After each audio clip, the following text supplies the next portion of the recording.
우리 함께 마음을 모아서 이 시간 주님께 예배 드리며 나아갈 때 함께 찬양 드리겠습니다.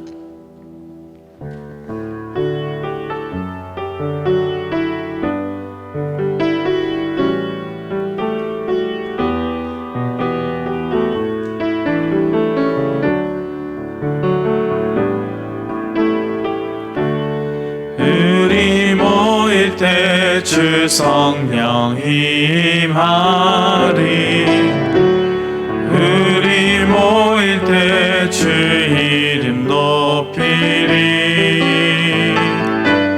우리 마음 모아 주를 경배할 때 주님 축복하시리.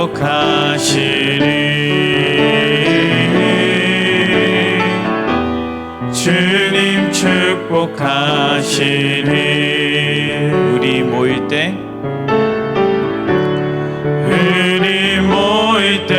주 성령 임하리. 우리 모일 때 주 이름 높이리.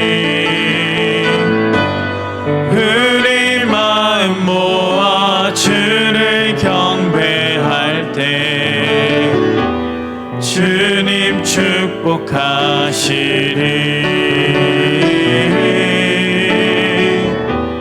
주님 축복하시리.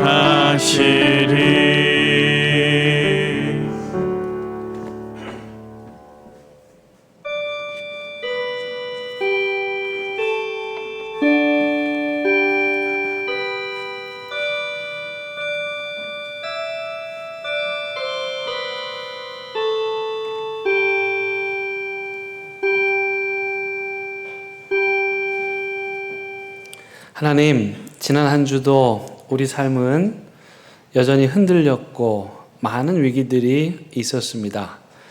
그럼에도 불구하고 그 위기의 순간마다 하나님께서 기가 막힌 방법으로 건지시고 보호해 주시어 오늘 이 거룩한 자리에 있게 하심을 진심으로 감사드립니다.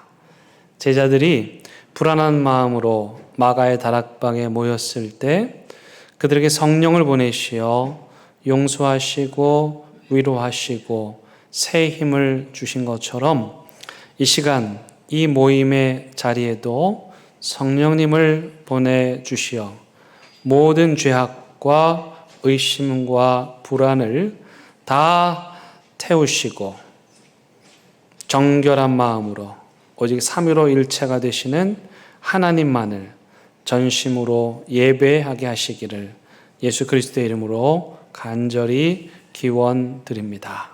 아멘.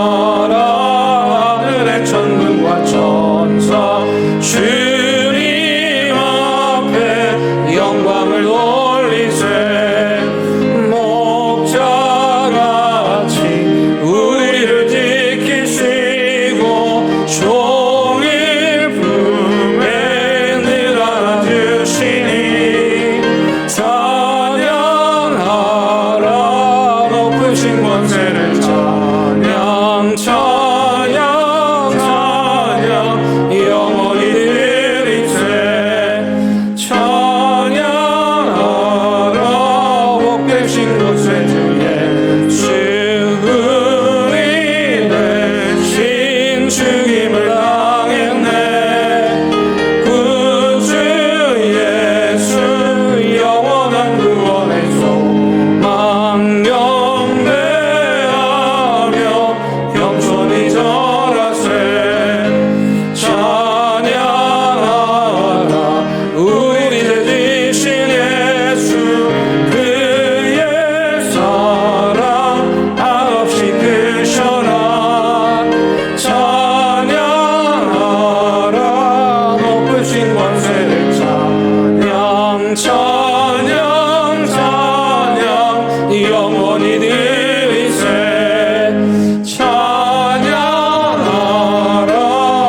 되신 곳에 주 예수 천사들아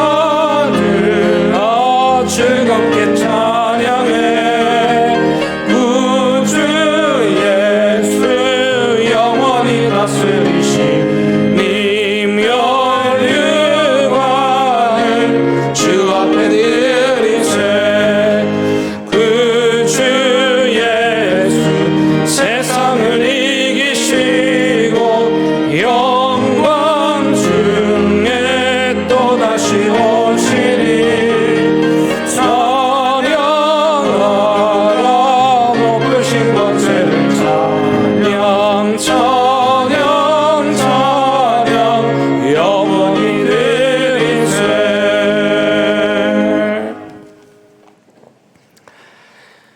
그의 위에 여호와의 영 곧 지혜와 총명의 영이요 모략과 재능의 영이요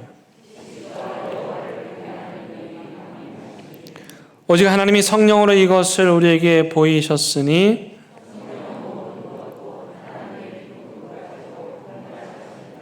내가 아버지께 구하겠으니 그가 또 다른 보혜사를 너희에게 주사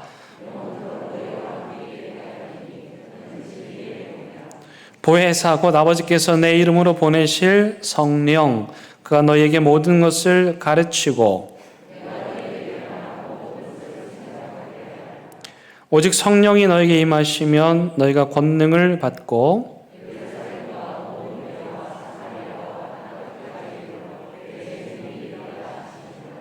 아멘. 나는 전능하신 아버지 하나님 천지의 창조주를 믿습니다. 나는 그의 유일하신 아들 우리 주 예수 그리스도를 믿습니다. 그는 성령으로 잉태되어 동정녀 마리아에게서 나시고 본디오 빌라도에게 십자가에 못 박혀 죽으시고 장사된 지 사흘 만에 죽은 자 가운데서 다시 살아나셨으며 하늘에 오르시어 전능하신 아버지 하나님 우편에 앉아 계시다가 거기로부터 살아있는 자와 죽은 자를 심판하러 오십니다. 나는 성령을 믿으며 거룩한 공교회와 성도의 교제와 죄를 용서받는 것과 몸의 부활과 영생을 믿습니다. 아멘. 자리에 앉으셔서 이 시간 하나님과 여러분만이 아는 은밀한 죄를 침묵 가운데 고백하는 시간 갖겠습니다.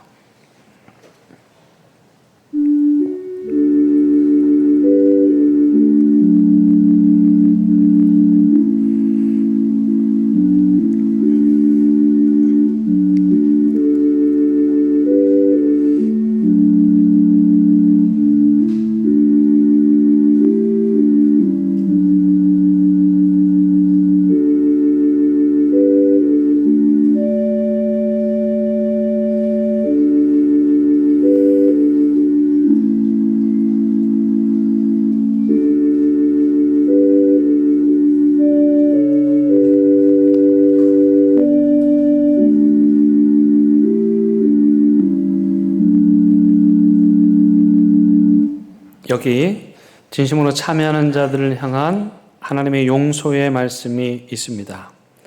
여자여, 너를 고발하던 그들이 어디 있느냐? 너를 정죄한 자가 없느냐? 대답하되 주여 없나이다. 예수께서 이르시되 나도 너를 정죄하지 아니하노니 가서 다시는 죄를 범하지 말라 하시니라. 아멘.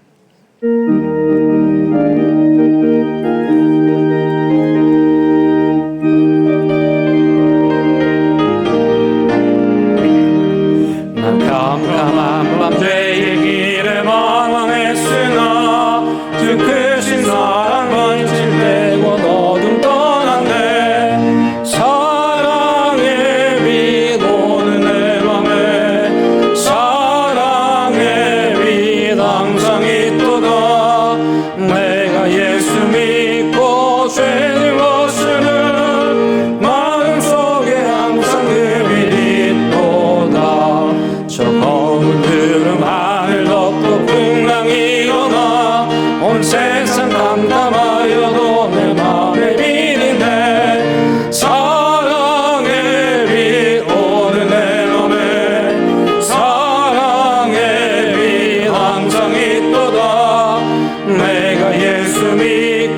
믿고 죄짐 벗으는 마음속에 항상 그 빛이 있도다. 나 빛 가운데 행할 때에 주 함께하니 이 어두운 세상 등지고 나 전진하리라. 사랑의 빛 오늘 내 맘에 사랑의 빛 항상 있도다. 내가 예수 믿고 죄짐 벗으는 마음속에 항상 그 빛이 있도다. 난 넓게 뻗은 너들 반을 지나갈 때에 저 영광스러운 그 열매 다 주수하겠네. 사랑의 빛 오늘 내 맘에 사랑의 빛 항상 있도다. 내가 예수 믿고 죄짐 벗으는 마음속에 항상 그 빛이 있도다. 나 잠시 후에 영광의 빛 내게 비칠 때 그 영광스런 주 얼굴 나 친히 뵙겠네. 사랑의 빛 오늘 내 맘에 사랑의 빛 항상 있도다. 내가 예수 믿고 죄짐 벗으는 마음속에 항상 그 빛이 있도다.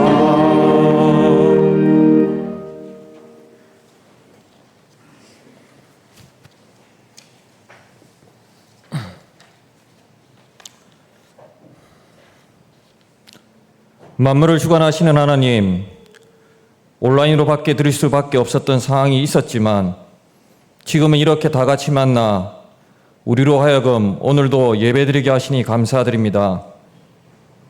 감사를 당연한 것으로 생각하여 감사하지 못하고 조금이라도 힘이 들면 늘 불평뿐이었음을 고백합니다. 우리는 삶의 고난만 묵상하며 아파했습니다.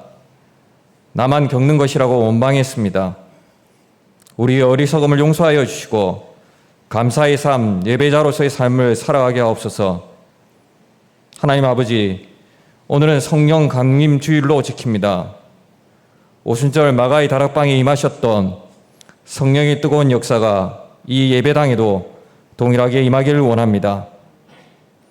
오순절 성령 강림을 통해 두려운 자들이 회복되고 불확실했던 이들이 확신을 갖게 되므로 하나님이 선하심을 증거했던 것처럼 우리도 성령 충만을 통하여 강한 믿음을 갖게 하옵소서. 내일 6월 6일은 온 국민이 현충일로 지키는 날입니다.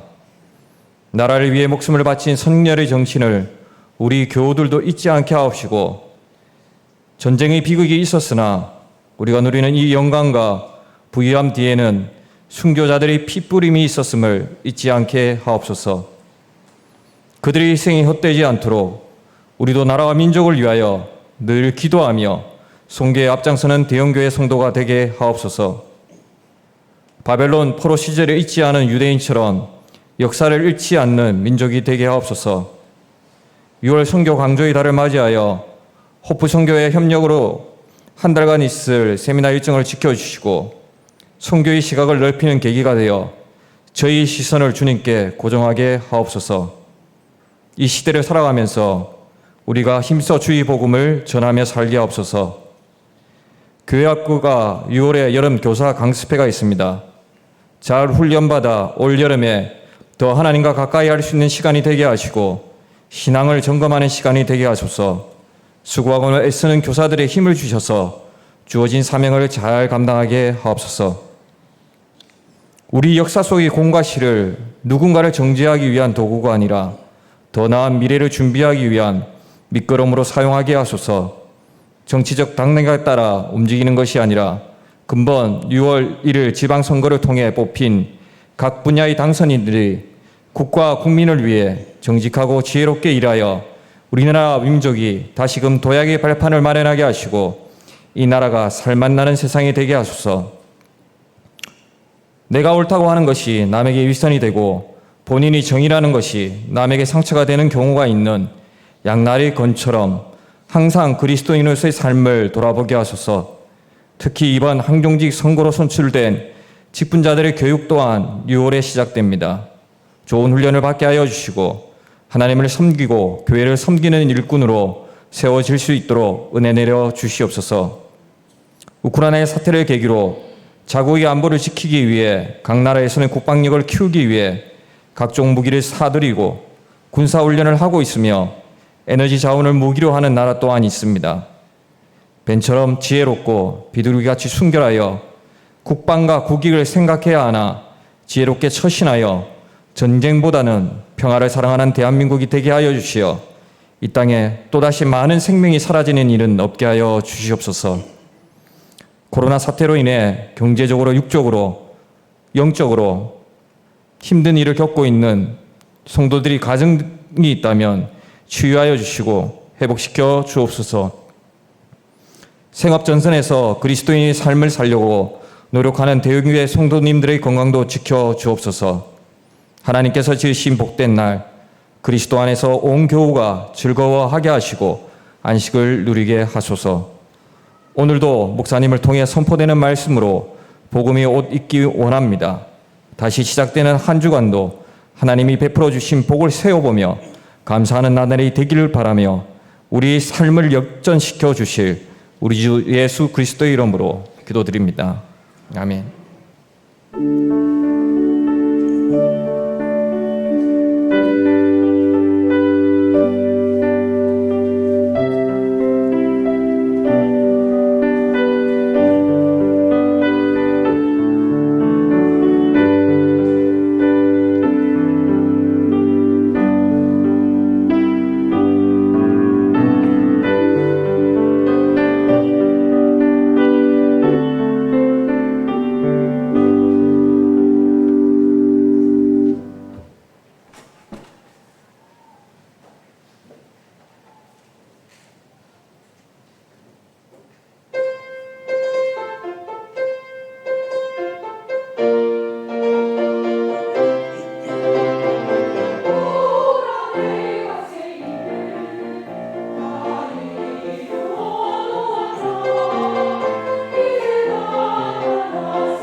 오늘 우리에게 주시는 하나님의 말씀은 사도행전 1장 6절에서 8절의 말씀입니다.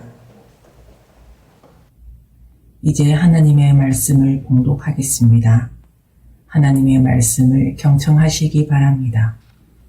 그들이 모였을 때에 예수께 여쭈어 이르되 주께서 이스라엘 나라를 회복하심이 이때이니까 하니 이르시되 때와 시기는 아버지께서 자기의 권한에 두셨으니 너희가 알 바 아니요 오직 성령이 너희에게 임하시면 너희가 권능을 받고 예루살렘과 온 유대와 사마리아와 땅 끝까지 이르러 내 증인이 되리라 하시니라. 아멘. 이것은 하나님의 말씀입니다.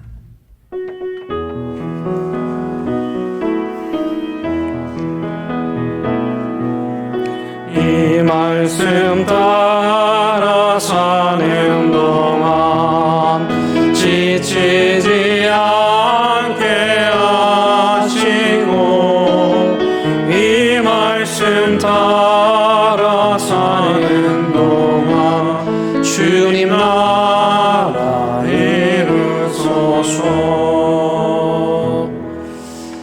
정말 오랜만이죠. 약 2년 반 만에 우리 예배 때 하나님께 찬양으로 영광 돌려드렸습니다. 또 우리에게도 큰 은혜가 되었습니다. 비록 마스크를 쓰고 좀 불편한 가운데에서 해야 하지만 그래도 우리 수고해 주시고 또 찬양해 주셔서 감사드립니다. 우리 찬양팀한테 우리 박수 한번 하도록 하겠습니다. 감사합니다. 부모와 자식은 닮기 마련이지요. 그런데 어떤 아이들은 정말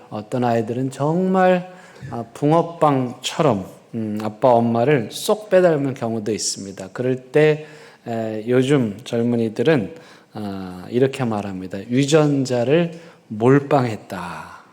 유전자의 힘이 참으로 놀랍다. 유전자가 그대로 얼굴이며 코며 입술이며 똑같이 닮았다는 거예요. 교회도 마찬가지인데요. 교회와 선교는 유전자를 몰빵한 것처럼 똑같습니다. 그래서 교회를 보면 선교가 보이고요. 선교를 보면 교회가 보이고, 그래서 교회와 선교를 따로 나누고 싶어도 나눌 수가 없습니다. 그래서 교회가 곧 선교이고 선교가 곧 교회라는 말이 있습니다. 어떤 분들은 교회가 왜 선교를 해야 하느냐고 생각하시는 분들이 있습니다. 저한테 그렇게 실제로 물으신 분들도 계십니다. 아마도 그분들은 교회 또는 선교를 잘 몰라서 그렇게 말씀하신 것 같습니다. 그래서 오늘은 이 말씀은 바로 그런 생각을 하는 분들에 대한 답이라고 생각하시면 좋겠습니다. 대연교회는 선교가 곧 교회고 교회가 곧 선교임을 믿기에 6월 한 달 동안 우리 교회의 유전자인 그 선교를 다시 한번 기억하고 강조하기 위해서 선교 강조의 달로 보냅니다. 이달 한 달만 선교한다는 얘기가 아니고 1년 내내 평생 선교하지만 우리가 자꾸 잊어버리니까 잊지 않기 위해서 이 한 달 동안을 선교 강조의 달로 보냅니다. 그래서 많은 선교 행사들을 하고 있습니다. 먼저 여러분들이 지금 들어오시면서 계단의 또 입구에 여러 선교 물품들이 브라질 타월도 걸려져 있고 우리 난선교센터 그 사진첩 또 열매 나눔 재단 그 단체 티도 거기 걸어져 있습니다. 또 많은 다양한 선교사님들의 편지 또 그 선교지에서 선교사님들이 드시는 향신료 같은 것들도 전시해 두었습니다. 그렇게 하는 이유는 우리가 선교를 다시 기억하고 우리 교회의 유전자가 선교인 것을 다시 한번 확인하기 위함입니다. 특별히 이번에는 그 4주간에 걸쳐서 매주 수요일 저녁에 선교 세미나를 개최합니다. 4분의 강사 선교사님들이 다양한 분야에서 선교에 대한 목소리를 내주실 것입니다.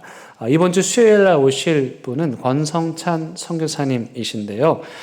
GMF라고 하는 4개의 선교단체가 함께 모여서 협력을 하는데 그 4개의 선교단체의 대표이십니다. 그리고 GMF 안에는 그 4개의 선교단체가 있습니다. 성경번역선교회, GMP라고 하는 선교회, 또 우리가 관계하고 있는 호프 선교회, 우리 대연교회는 호프 선교회 부산 지부이고 저는 호프 선교회 이사로 봉사를 하고 있습니다. 호프 선교회는 전문 직업을 가진 분들이 그 직업을 바탕으로 해서 선교지에 나가서 선교하시는 분들입니다. 그리고 기술과학 전문인 선교회, 이렇게 4개의 선교회가 900명의 선교사님들을 전 세계에 파송하여 사역하고 있습니다. 그림을 잠깐 보여드리면 이것이 그 GMF라고 하는 이번에 수요일날 오시는 권성찬 선교사님이 대표로 있는 선교의 조직도입니다. 왼쪽에 동그란 원 4개에 보면 선교사를 파송하는 4개의 기관, 성경을 번역하고 전문 기술을 가진 분들을 훈련해서 선교사로 내보내는 파송단체는 다 다르지만 한 지붕 안에 있고, 그리고 그 아래에 보시면 3개의 원은 선교사님들을 훈련하는 훈련원이 이 GMF 안에 3개가 있습니다.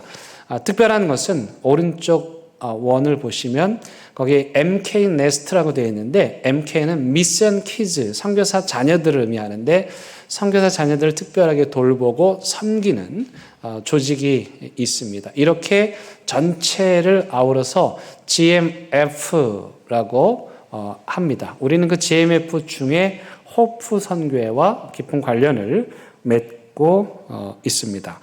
두 번째 오실 선교사님은 대구 호프 대표십니다. 대구 지역의 그 호프 선교회가 굉장히 활발하게 활동을 하고 있고 거기는 자체적으로 선교사를 파송하는 또 선발하는 그런 일들도 하고 계십니다. 그분이 오셔서 강의할 주제가 교회 선교 하나입니다. 제가 아까 말씀드렸던 것처럼 교회가 곧 선교고 선교가 교회라는 그런 주제로 말씀해 주실 것 같습니다. 세 번째 오실 분은 인도네시아에서 사역하시는 선교사님이십니다. 호프 선교의 파송을 받아서 전문직을 가지고 선교를 하시는 분인데 이분이 특별한 이유는 부산 출신이십니다. 부산진 교회가 모교회이셔요. 그래서 마침 이번에 이 시기에 한국을 방문한다 하셔가지고 제가 어렵게 부탁을 드렸습니다. 그리고 마지막 주는 6.25와 관련이 되어 있어서 북한 선교 주일로 보내게 됩니다. 강사님은 예수전도단이라고 하는 선교회의 북한 선교 전문가 분이신데 그분이 오셔서 말씀을 전해 주실 것입니다. 아마 다양하고 풍성하게 선교 현장 또 선교에 대한 미래 또 선교의 현주소에 대한 이야기를 여러분이 들으시면서 우리 안에 조금 멈춰져 있는 잠자고 있는 선교의 유전자가 다시 되살아나게 될 줄로 믿습니다. 여러분 그렇다면 좀 궁금하지 않으세요? 제가 그냥 막무가내로 교회가 선교고 선교가 교회다 이렇게 이야기를 했는데요. 왜 그럴까? 그 이유가 뭘까? 여러분 2000년 전에 예수님을 따라다닌 제자들이 예수님을 부를 때 뭐라고 불렀을까요? 예수님 이렇게 불렀을까요? 그러진 않았겠죠. 우리 청년들이 저한테 전승만님 이러진 않잖아요. 아마도 이름을 부르진 않았고 예수님께 뭐라고 했냐면 주님이라고 불렀어요. 정확하게 말하면 curious, 주인님이라고 부르는 거예요. 그런데 이 독일 사람들이 이 curious라고 하는 헬라어를 자국어로 번역하면서 이거를 뭐라고 번역을 했냐면 큐르헤라고 불렀어요. 큐르헤라고 했고 그 다음에 영어로 번역을 할 때 이것을 church라고 번역을 했어요. 그러니까 church는 교회는 원래의 뜻은 뭡니까?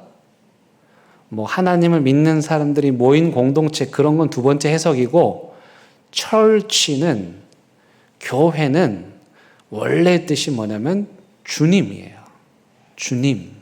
그래서 우리가 여기 모여 있는 이유는 예수님을 주님으로 부르기 때문에 여기 있는 것이죠. 교회라는 이름 자체가 그런 것입니다.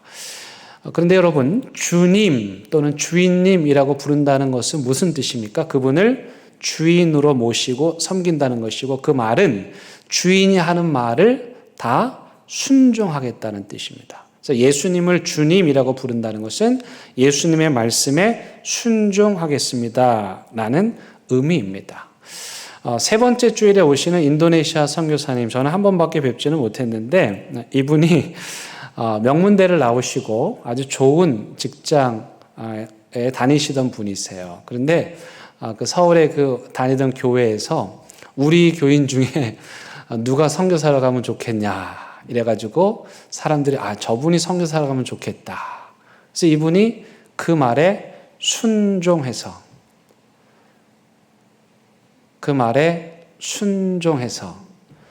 잘 다니던 누구도 부러워하는 그 좋은 직장을 그만두고 선교사로 가셨대요. 예수님을 주님이라고 부른 건 바로 이런 거예요.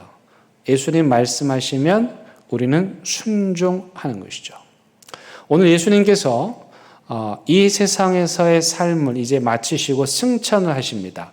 부활하신 다음에 40일 동안 제자들을 만나 주셨습니다. 그리고 그들에게 제자들이 아직 깨닫지 못했던 말씀을 가르치셨어요. 핵심적인 건 뭐냐면 내가 떠나면 걱정하지 마라. 내가 떠나도 성령 하나님이 오신다. 이게 핵심 메시지입니다. 40일 동안 제자들에게 내가 떠나면 성령님이 오실 것이고 성령님이 너희를 도와주실 것이다. 그렇게 말씀을 하셨어요. 그리고 예수님께서 하늘로 올라가셨습니다. 제자들과 예수님과 이제 마지막 만남의 시간이었던 거예요. 여러분, 제자들의 심정이 어땠을까요? 믿고 의지하던 예수님이 떠나셨으니 서운하기도 하고 섭섭하기도 하고 보고 싶기도 하지만 동시에 두려운 거죠. 왜요? 문 밖에만 나가면 이 사람들은 지금 체포되는 거예요. 박해를 받는 거죠. 그리고 앞으로 어떤 일이 펼쳐질지 이들은 모르는 거예요. 근데 예수님이 걱정하지 말라 해서 함께 모여서 기도하고 있는 거예요. 근데 예수님께서 마지막 승천하실 때 제자들에게 하신 유언의 말씀이 있습니다. 여러분, 유언은 중요하죠. 그 유언의 말씀이 무엇입니까? 본문 9절의 말씀입니다. 한번 함께 읽어보시면 좋겠습니다. 8절입니다. 시작. 오직 성령이 너희에게 임하시면 너희가 권능을 받고 예루살렘과 온 유대와 사마리아와 땅끝까지 이르러 내 증인이 되리라 하시니라. 자, 예수님의 마지막 유언이 무엇입니까? 너희들 나를 전해라. 내 이름을 전해라. 나를 증거해라. 내가 죽었다가 다시 살아났다는 것을 사람들에게 알려라. 증언해라. 그 말이죠. 그런데요, 오늘날도 법정에서 증언한다는 거 가벼운 일이 아니듯이 그때 예수님 살아나셨습니다. 예수님은 하나님의 아들이십니다. 이것을 증언하는 일은 위험한 일이었습니다.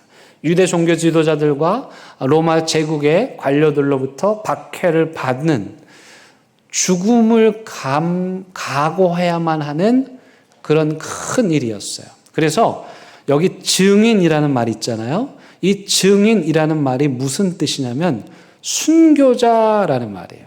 증인이라는 말과 순교자라는 말은 동의어예요. 왜요? 그냥 단어로만 보면 이게 맞지가 않아요.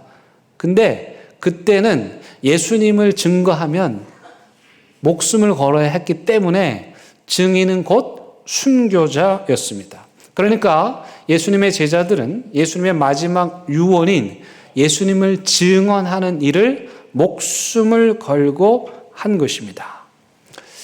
근데 중요한 건 성경에서요, 이 제자들이 제자로 불리기도 하고 사도로 불리기도 합니다.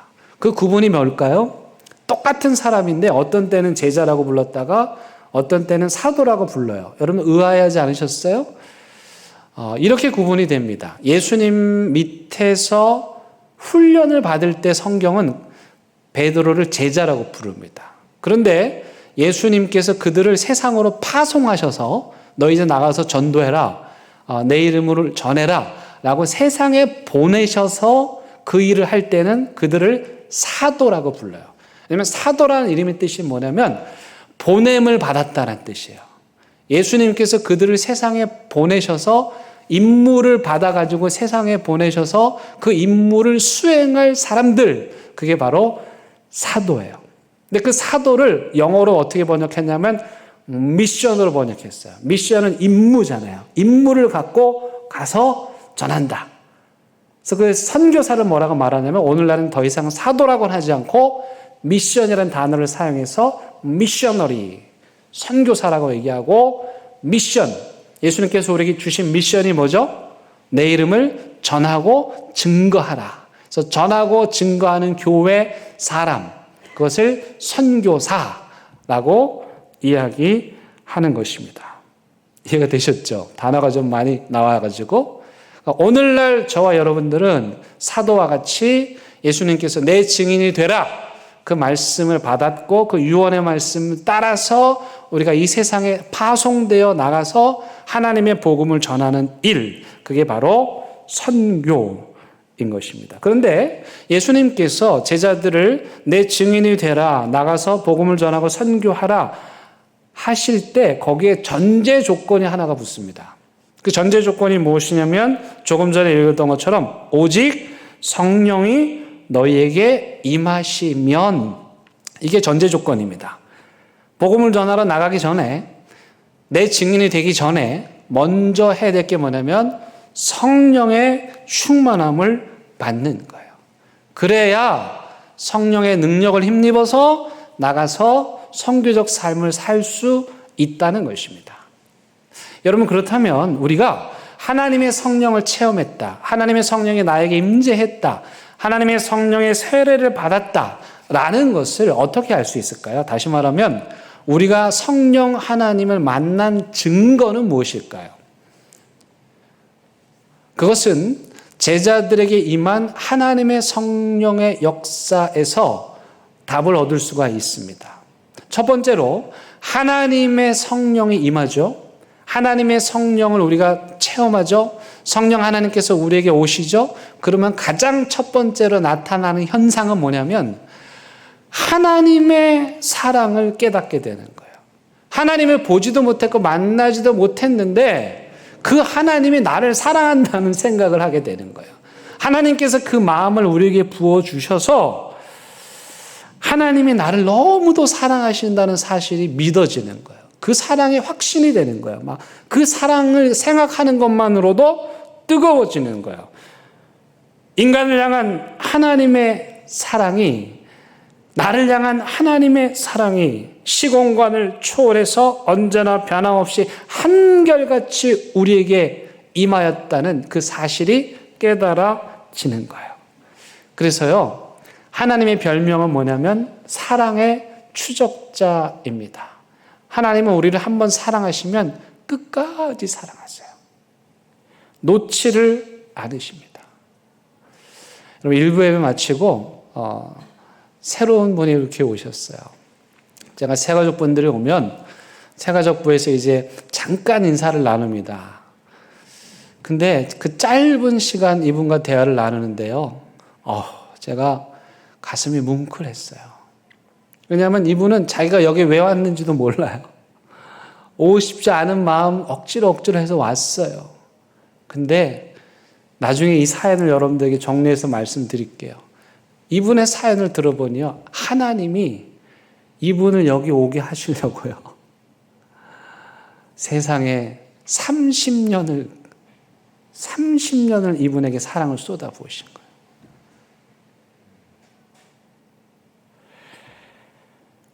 우리 교회에는 인생의 황혼기에 교회를 오시는 분들이 많이 계십니다. 목사님, 제가 너무 늦었죠? 그때 제가 이렇게 대답합니다. 아니에요. 성경에 보면 예수님이 먼저 된 자가 나중되고 나중된 자가 먼저 된대요. 괜찮아요. 근데 단 한 가지는 꼭 기억하셨으면 좋겠어요. 하나님이 지금 성도님이 이 자리에 오기까지 너무도 오랜 세월을 기다리셨어요. 하나님이 당신을 기다렸다는 것만은 기억해 주세요. 오늘 오신 분도 마찬가지예요. 하나님의 그분이 우리 교회 예배에 새가족 부실에 오기까지 세상에 30년을 우리 하나님 기다리신 거예요. 여러분, 기다림이 얼마나 힘들다는 거 아시죠? 연애해 보신 분들 아시잖아요.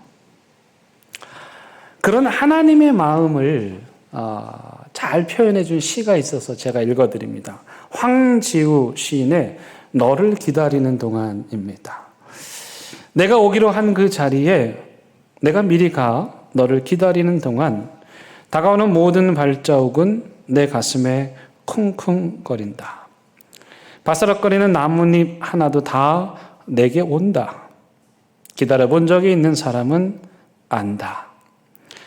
세상에서 기다리는 일처럼 가슴 애리는 일 있을까?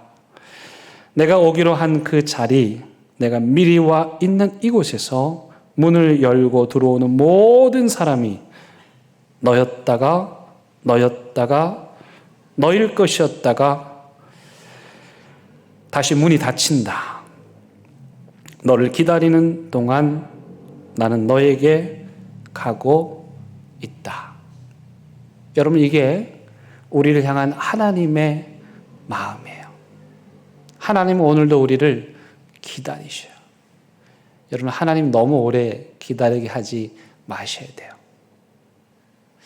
두 번째, 하나님의 성령이 임하면, 처음에는 하나님의 성령이 임하면 왜인지 모르겠는데 하나님이 날 사랑하신다는 걸 믿고 확신하게 되고, 두 번째, 하나님의 성령이 임하면 자신이 얼마나 끔찍한 죄인인지를 깨닫게 돼요. 왜요? 세상에 하나님이 나 같은 사람을 기다리려고 30년 동안은 문 앞에서 기다리신 거예요. 하나님이 나 같은 사람 기다리려고 그 비 맞아가면서 눈 맞아가면서 애타게 기다리신 거예요. 아이고, 나는 그동안 내가 하고 싶은 거 다 하고 살았는데, 내 마음대로 몹쓸 짓 하고 살았는데, 그런 나를 기다리신 하나님 생각하니 자기가 너무 부끄럽고 자기 죄가 너무 초라하게 느껴지고 자기 죄가 끔찍하게 느껴져서 하나님 절 떠나세요. 저 너무 큰 죄인입니다. 하나님의 사랑 받을 자격이 없는 사람입니다. 그런 말이 저절로 나오게 되는 거예요. 근데 여러분, 바로 그 순간 하나님의 사랑을 깨닫고 자신의 죄인임을 고백하는 그 회개의 순간이 인생에서 가장 아름다운 순간이며 그 사람에게서는 향내가 납니다. 겸손함이 품어져 나오는 향내.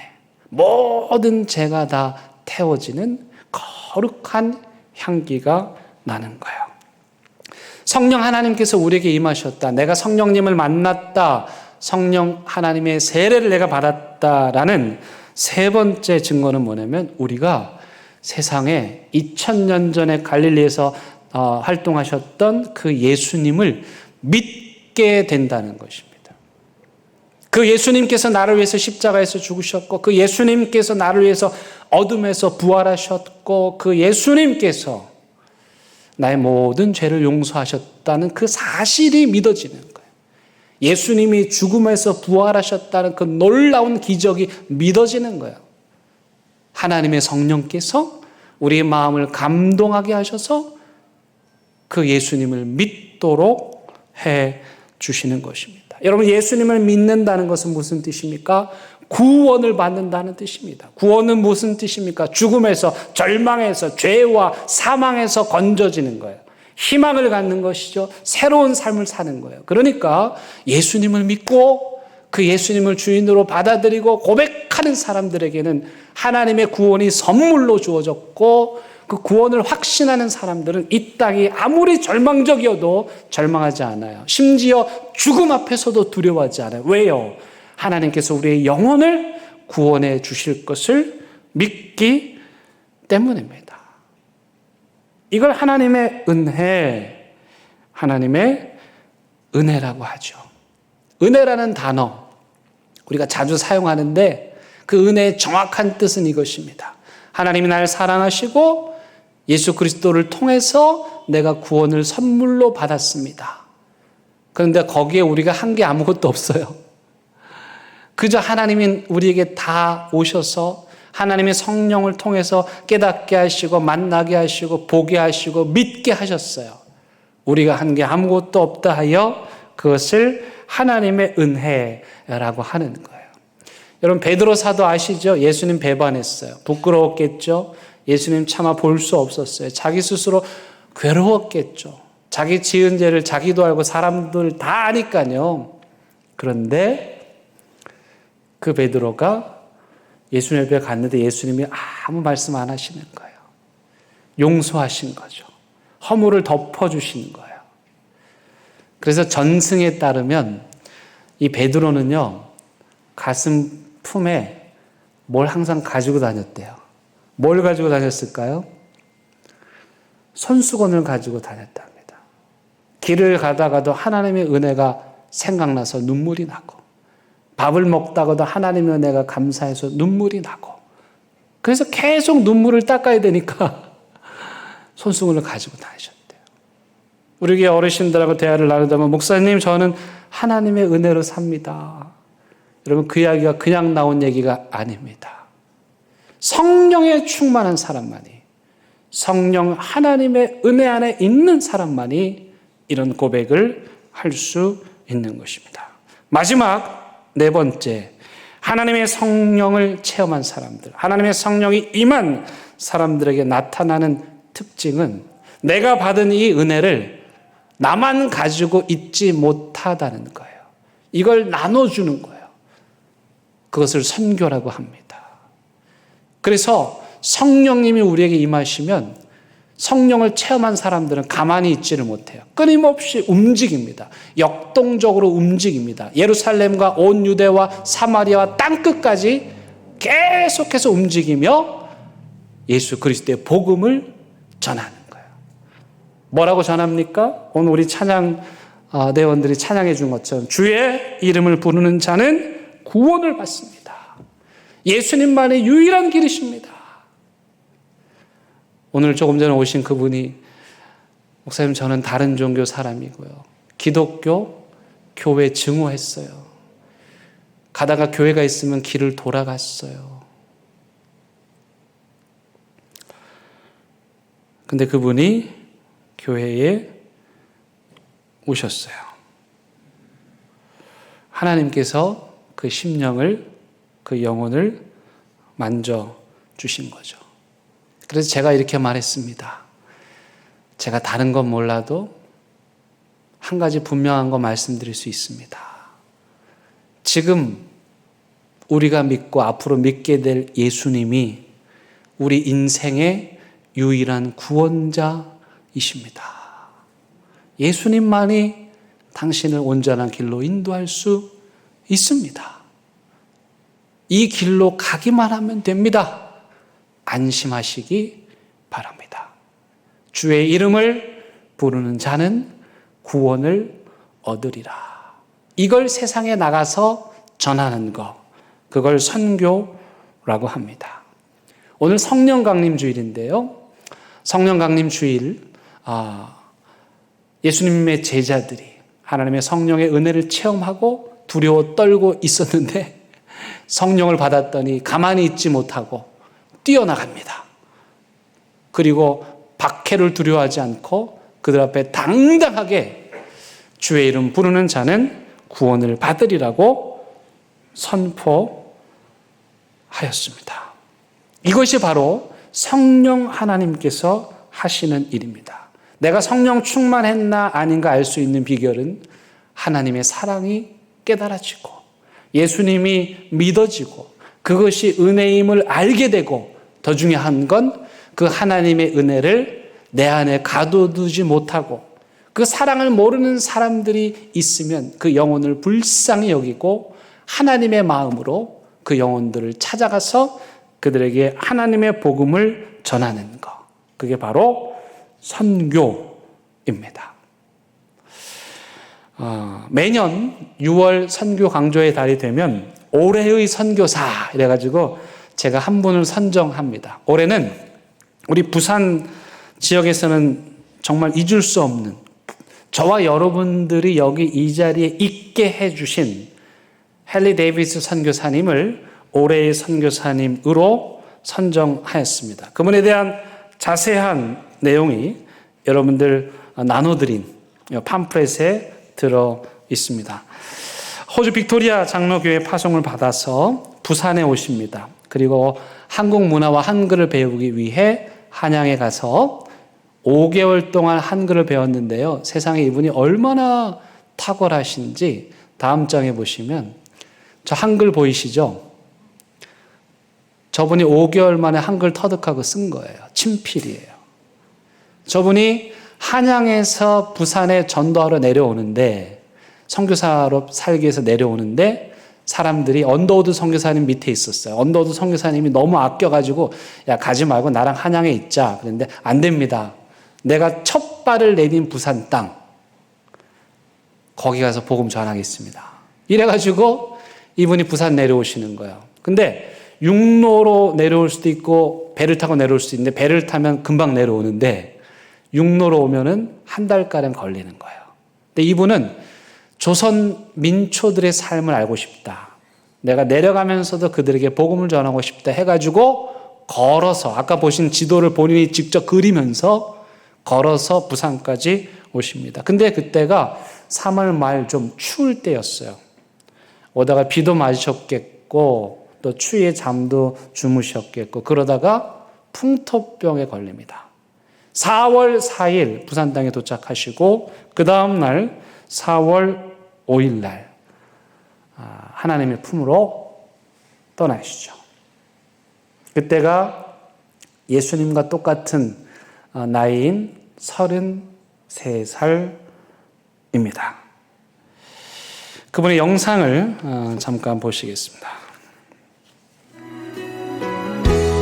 성령의 바람 나의 눈을 적시네 내 노래 주를 예배하네 하늘 가득히 주의 영광 선포되네 주님 그 땅 회복시키시네 나의 노래가 주를 향한 예배가 그 땅을 회복시키네 생수의 강이 넘치네 가라 하시네 주님 명하신 그곳 내겐 두려움 전혀 없네 성령이 나를 인도하네 하늘의 능력이 내 몸을 적시네 주의 나라와 영광 나를 통해 일으키시네 나의 노래가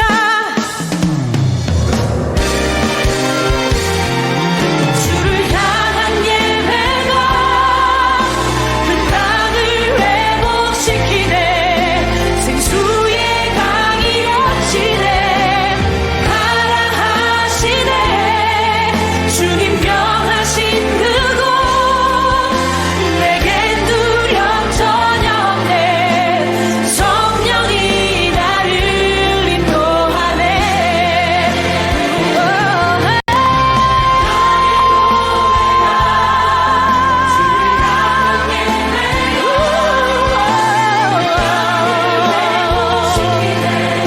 생수의 강이 넘치네 그때 외국인 묘지가 따로 없어서 복병상 자락 어딘가에 이분을 묻었는데 그 이후에 이제 묘지가 유실됐습니다. 복병사는 오늘날 남성요고 자리입니다. 그때 묘지는 유실되고 그 묘비만 일심병원에 가져가서 보관했는데 그것마저 유실되어 나중에 그 묘비를 다시 복원한 것이 부산진 교회 마당에 있습니다. 여러분 33살의 청년이 이 부산 땅에 와서 순교하였다. 그 아들을 보낸 교회는 어땠을까? 아유 조선 땅 무시무시하다 이걸로 끝이야. 거긴 안 되겠다. 그렇게 했을까요? 아닙니다. 그 증거가 무엇입니까? 바로 저와 여러분들입니다. 그분들이요, 이 데이비스 선교사님 돌아가시고 더 많은 선교사님들 보내세요. 그때가 언제인 줄 아세요? 그때 우리나라가 어떤 상황인지 아세요? 1907년 참 많은 일이 있었습니다. 대한제국이 주권 빼앗긴 해, 고종 황제가 퇴위된 해, 우리나라 대한제국 군대가 해산된 해, 압록강, 산림체벌권, 지하 자원, 강대국이 다 빼앗긴 해, 우리나라 소중한 국보들 다 약탈당한 해, 그 해가 1907년입니다. 근데 아이러니하게도 그 1907년에 평양에서 대부흥운동이 일어납니다. 그리고 1907년에 여기 못골에 대연 교회가 세워집니다. 왜 선교를 해야 하냐? 우리 교회가 왜 그렇게까지 선교를 해야 하는 분들에게 제가 묻겠습니다. 왜 33살의 헨리 데이비스가 그 가난한, 주권도 빼앗기고 군대도 해산된, 왕이 폐위된 그런 나라에 왜 왔는지 한번 대답하시기 바랍니다. 왜 33살의 청년이 우리가 사는 이 부산 땅에서 죽었는지.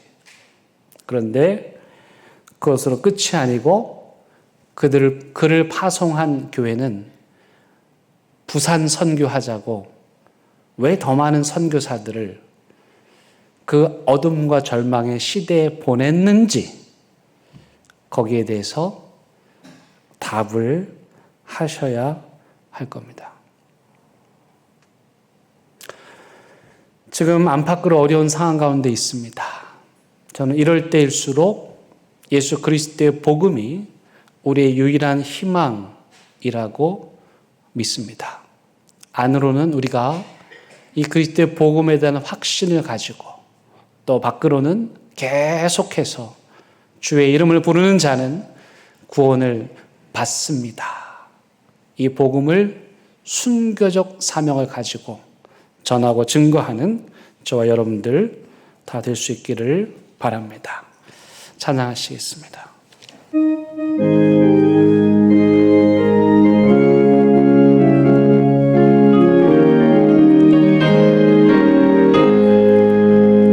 내가 매일 기쁘게 주의 얘기를 행하면 주의 팔이 나를 안보함이요 내가 주의 큰 복을 받는 참된 비결은 주의 영이 함께 하시나 성령이 계시네 할렐루야 함께 하시네 좁은 길을 걸으며 밤낮 기뻐하는 것 주의 영이 함께 함이라 전에 죄에 빠져서 평안함이 없을 때 예수 십자가의 공로임이고 그 발 아래 엎드려 참된 평화 얻는 주의 영이 함께함이라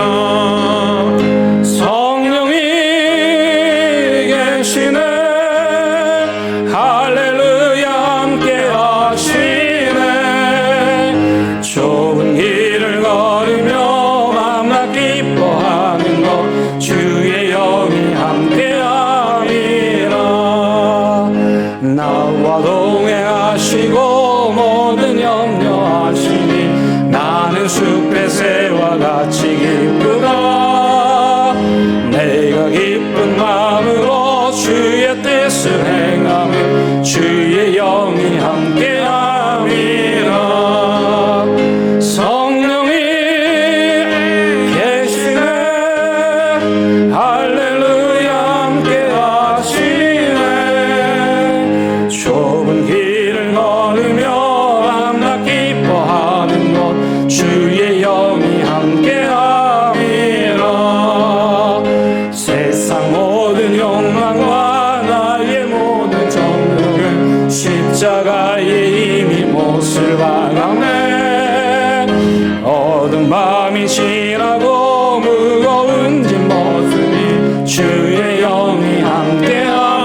좁은 길을 걸으며 밤낮 기도하는 것 주의 영이 함께하리라.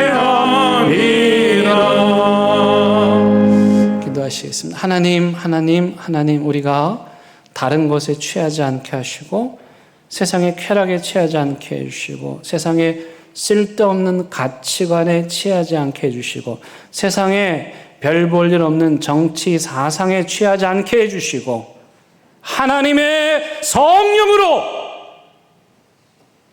충만케 하여 주시옵소서. 가슴을 찢으며 하나님의 사랑을 전율하며 느끼게 하시고 2000년 전 우리 위에 십자가 지신 그 예수님 믿게 해주시고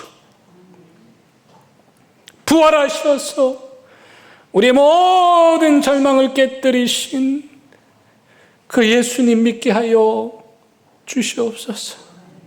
그 성령 하나님의 충만한 마음으로 이 사랑과 이 은혜를 모르는 사람들 보기만 해도 눈물이 나고 생각만 해도 가슴이 찢어지고 가만히 앉아 있을 수 없어. 눈만 뜨면 일어나 이 사랑 모르는 그 죽어있는 심령들 향해 달려나가는 성령으로 충만한 우리 모두가 되게 하여 주옵소서. 예수님의 이름으로 기도드립니다. 아멘.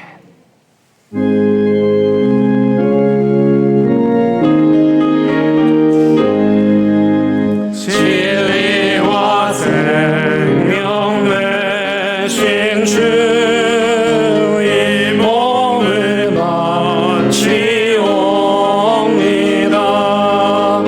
믿음과 소망 사랑에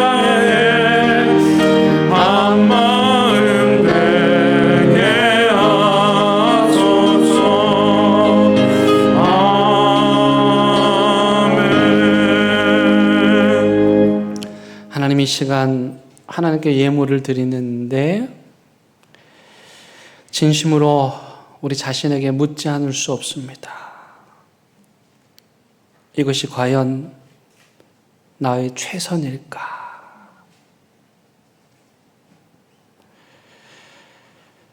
여기 이 물질 한 영혼 구원하는 일에 귀하게 사용될 것인데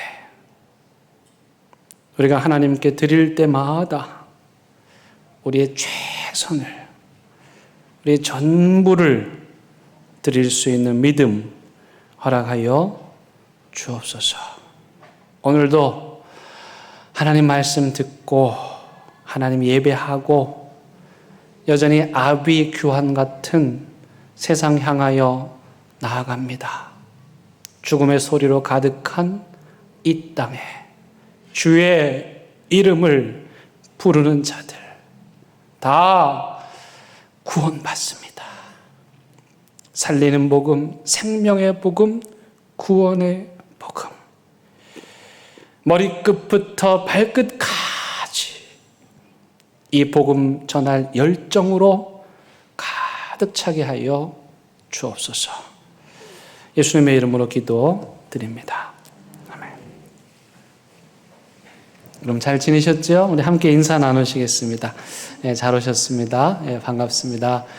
우리 온라인 예배 드리시는 분들 위해서 손 한번 흔들어서 인사해 주시기 바랍니다. 반갑습니다.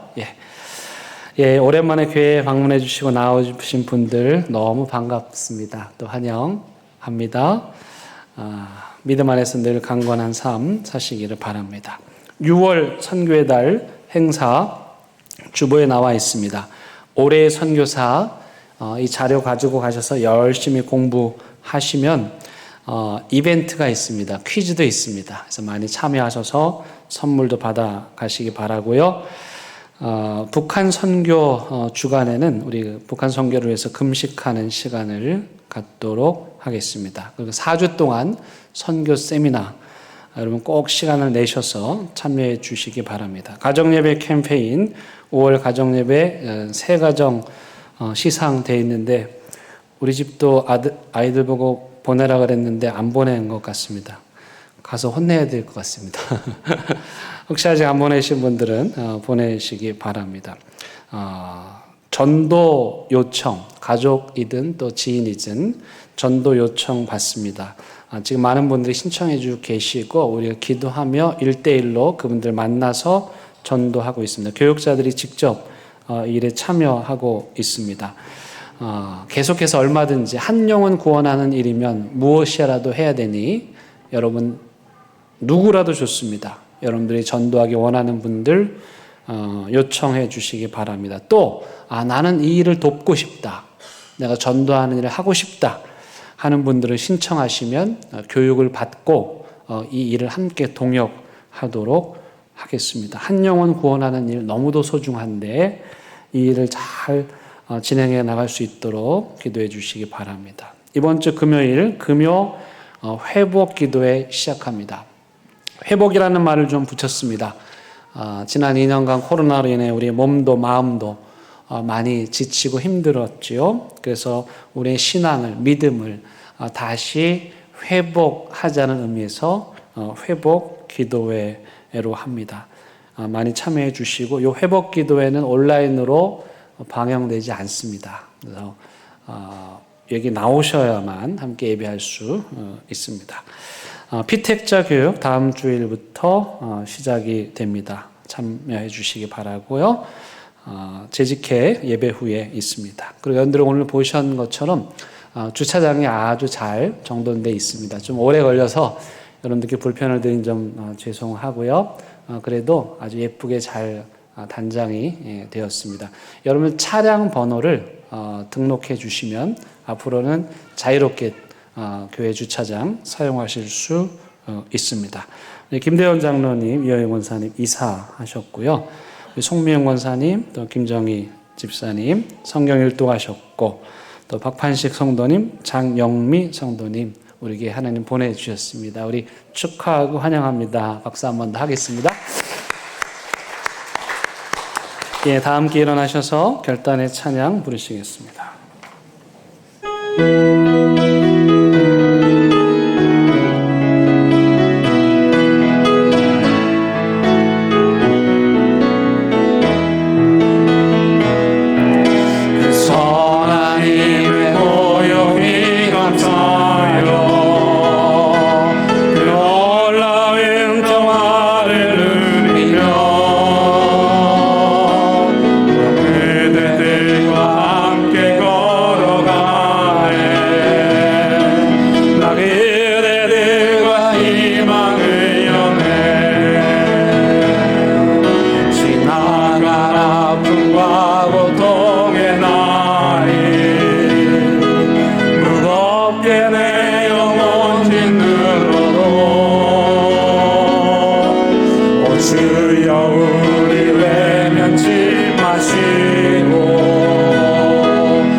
우리 주님 예수 그리스도의 은혜와 하나님의 크신 사랑과 성령님의 인도하심이 이제는 우리의 생각과 사상이 아닌 하나님의 성령의 새 술에 취하여 그 사랑의 은혜에 기쁨으로 살고 구원의 감격으로 살고 그 사랑, 그 은혜, 그 감격 이웃에게 나누고 전하는 선교적 삶을 살기로 다짐하고 또 다짐하는 사랑하는天교 모든 성도들을 위해 그들의 가정과 일터와 사업장 위에 온라인 가정재단 위에 분단 조국 위에 이제부터 영원토록 함께 하시기를 간절히 축원하옵나이다. 아멘.